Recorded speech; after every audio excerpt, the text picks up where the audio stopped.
Welcome to the Together for Good podcast, brought to you by Bethany Lutheran Church in Cherry Hills Village, Colorado.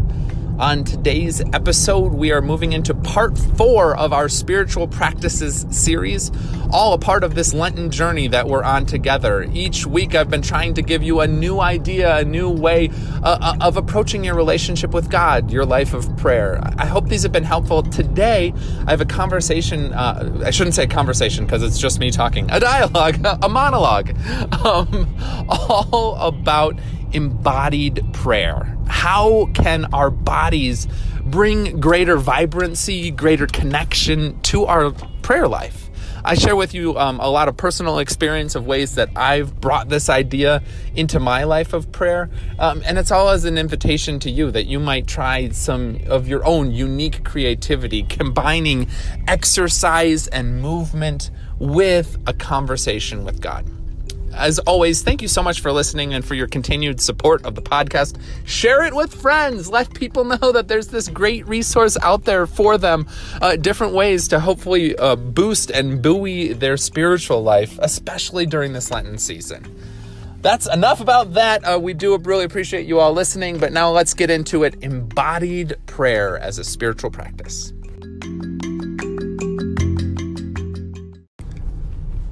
Today, I want to talk to you about a spiritual practice that I don't think gets a lot of airtime.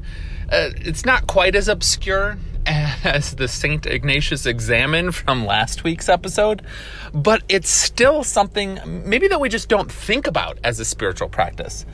The best title that I can give for this is Embodied Prayer.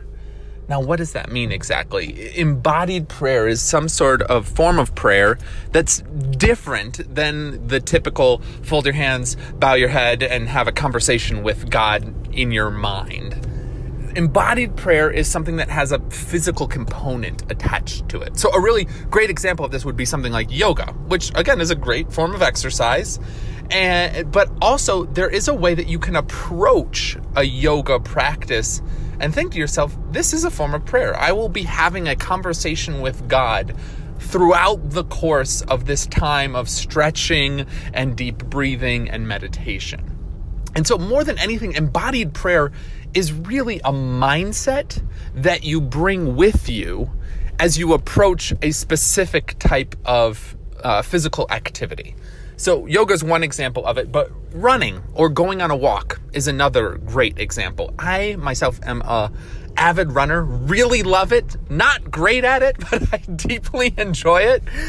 And I'm really appreciating all the trails in and around the Denver area that I can explore. But oftentimes I'll approach my run as a form of prayer. And it's really just about setting the intention at the very beginning of my run, like, okay, this is a time for conversation with God.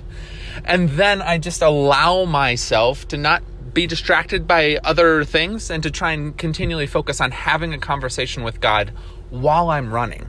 And there's something about the kinetic activity of your body that will bring new thoughts, new ideas, new form to the conversation that you're having with God. It's amazing how the activity of your body can then change just all of what you're thinking about or how you're talking with God. And even what I found too is I really seem to have a better sense of God responding to my prayers in the midst of my physical activity. Let me say more about that. When I'm running, and something about the physical activity just seems to connect the synapses in my brain. I'm not exactly sure of the physiology of all of it, but I have new insights and new ideas. And so I've really come to think of it as a way of having a conversation with God. By bringing that intention to my exercise time, there's something that happens where I am able to see situations and difficulties and struggles in new ways, because I have brought that type of approach to my physical activity. I've brought God into it, and God responds. I'm not saying that it'll always work that way for you, but it really, it's brought a whole new level to my prayer life that I've learned to deeply appreciate. Sometimes when I need to figure something out, I go on a run, and I don't always expect to have new insights. I can't put that amount of pressure on it, but that's often my hope. And more times than not, it works. I do come away from my run after having a long conversation with God and gotten my heart rate up and have started sweating, using my muscles. All of that helps embody the entire experience of that conversation. And here's the theological lens to everything that I've been saying. I've been really kind of getting caught in the scientific and the physiological side of things. But what we believe is that God was an embodied God. This is a really unique aspect to the Christian faith. We believe that God is not just some being that exists eternally in a dimension beyond our own. We also believe that that same God, who does exist in all those ways I just mentioned, became human. That God took on human life, that God became embodied and lived in a body named Jesus. And so that is a really intimate type of connection that we have with our God. And it also seems to speak to the fact that God sees bodies as something very, very important. God didn't just continue to exist in a disembodied form. No. God wanted to connect with us in this way of life that we all experience. God wanted to have a body as well and be able to know us and know what it's like to live like us. Obviously, God probably already knew that, but there's just something very powerful about saying, about that promise of the incarnation is what we call it. The idea that God became incarnate and took on human flesh. And so what I believe is that there's some real wisdom to be mined within this theological concept.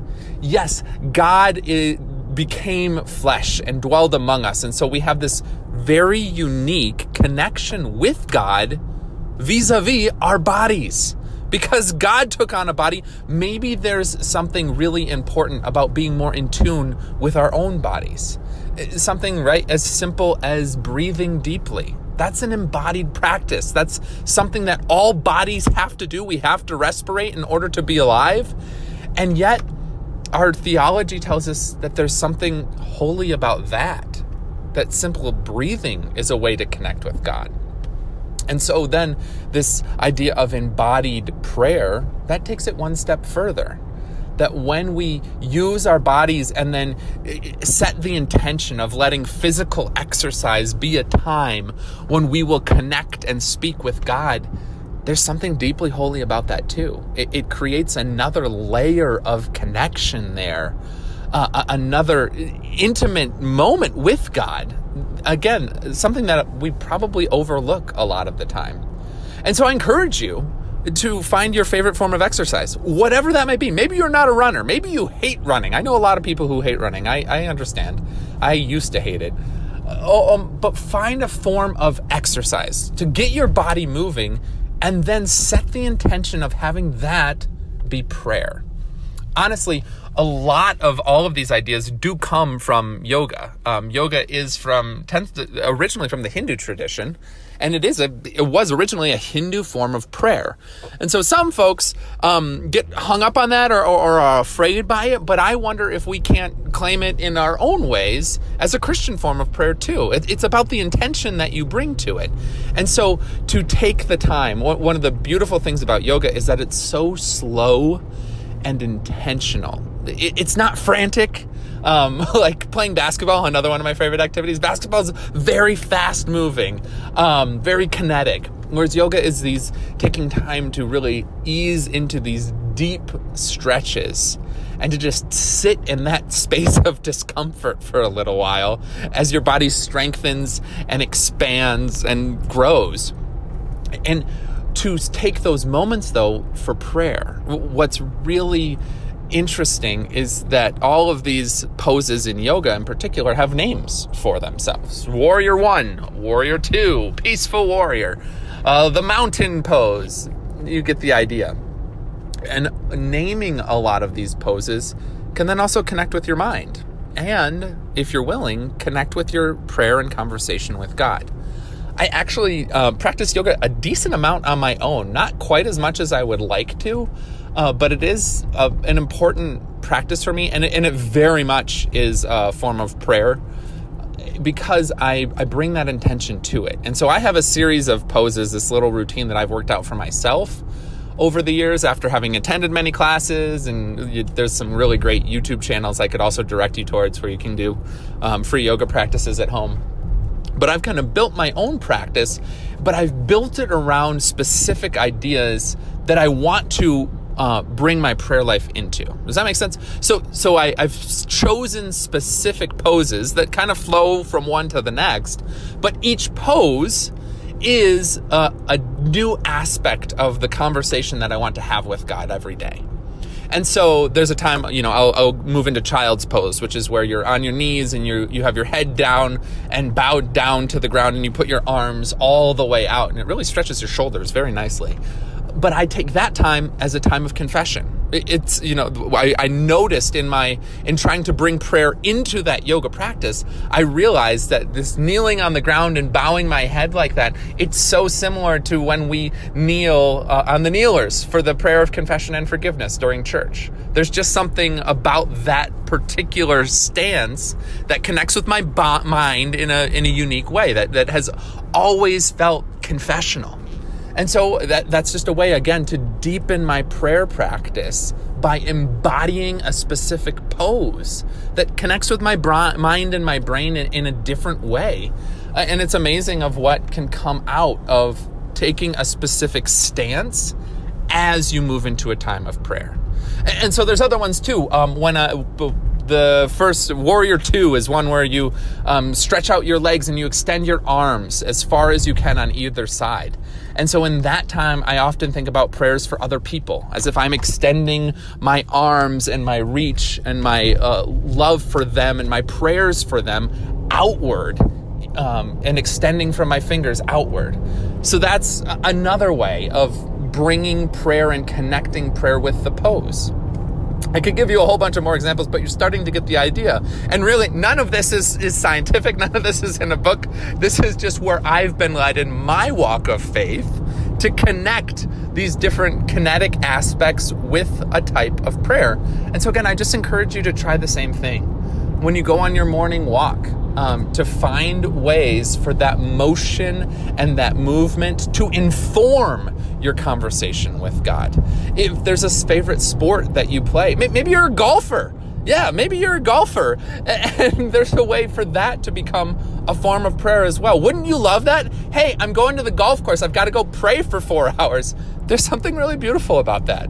And there's nothing wrong with trying to connect a favorite activity with a conversation with God. After all, God has made you who you are and given you the likes and the dislikes that you have. If you get great enjoyment out of a particular form of exercise, well, then why can't you also turn that form of exercise into a way to connect and pray to God and give thanks to God for the joy that golfing gives your life, whatever it might be. That's enough about that. If you've got any questions or you want more information, I'm always excited and available to talk about any of these ideas a little bit more. But I hope it gives you a new angle of thinking about all of this. I hope that just this simple talking through of kinetic and embodied forms of prayer, I hope it gives you some new insights into your prayer life. Really, that's the main goal and intention of all of this. I'm not prescribing any of the things I said here today, but rather just trying to open your imagination to new ways of connecting your conversation with God with activities that you're going through in the world. Embodied prayer is a unique and holy way of connecting with God, with the God who embodied flesh for our sake. I'm Pastor Nate. This has been a Spiritual Practices podcast. I hope it brings great joy and benefit to your Lenten journey. Thanks for listening, everyone. Stay in peace.